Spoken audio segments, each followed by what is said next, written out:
The forest remembers everything that walks through it. But some memories, some things that have been left behind, should never be woken. The rustling leaves aren't just the wind.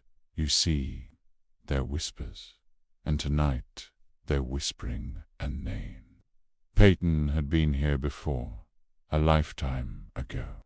This was the trail he'd walked as a child, his small hand in his father's.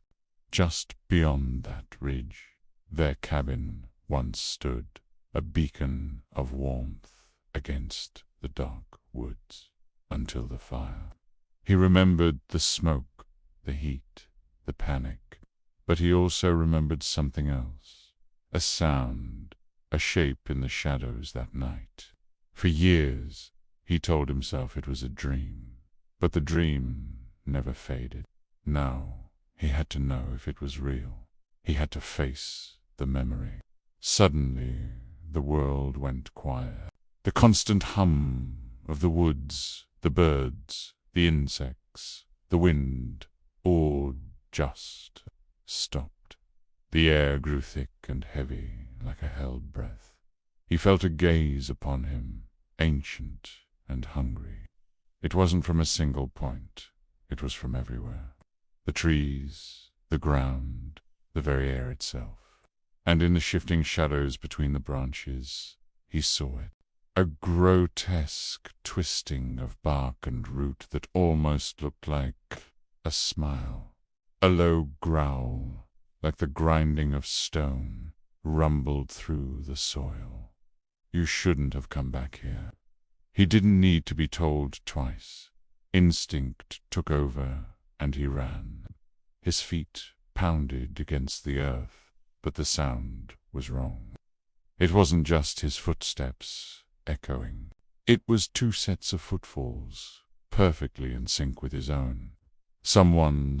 Something was running right beside him, just out of sight. He risked a glance over his shoulder, heart hammering against his ribs.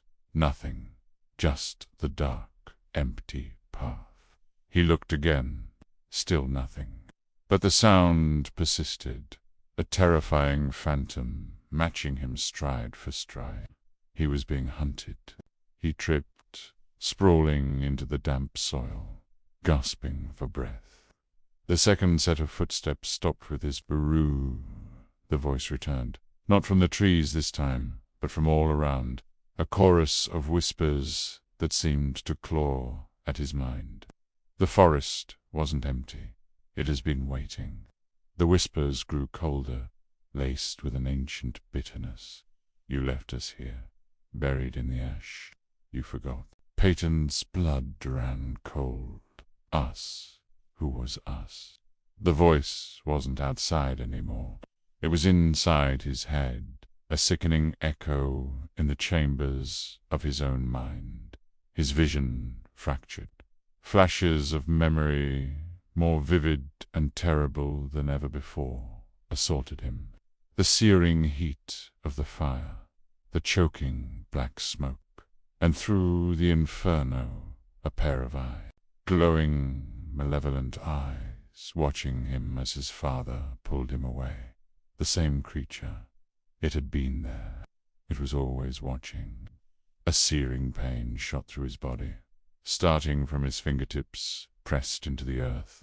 He looked down in horror as gnarled, dark roots began to snake from the ground, weaving themselves into his skin, pulling him down, be wrapped around his arms, his legs burrowing into his flesh.